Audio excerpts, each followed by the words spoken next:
kitaabkan gacanta ku haya waa kitaabkii Ilaahay qofka barta isla markaana ku dhaqma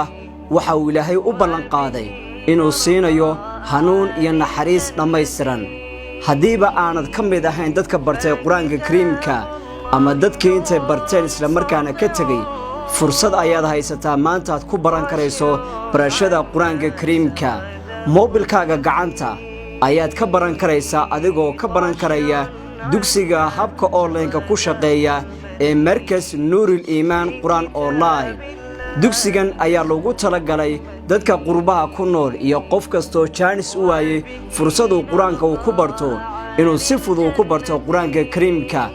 goor kaste iyo goob kasto dunida uu ka joogo dugsiga waxa ku jooga macallimiin rag iyo dumar isugu jira kuwaasoo ubadka qurbaha ku nool ku abaabinaya isla markaana baraya barashada Quraanka Kariimka maadooyinka kala duwan ee dugsigan lagu baranayo waxa kamid ah barashada kalaamka Ilaahay barashada akhriska higaada luqadda Carabiga barashada culumta shariicada Islaamka sida axaadiista tafsiirka iyo fiqiga hadaba waalid ka faa'iideyso fursadan oo adiga qudhigaagu baro barashada Quraanka Kariimka waxaana duruusan lagu dhigayaa adeegyada kala duwan sida Skype-ka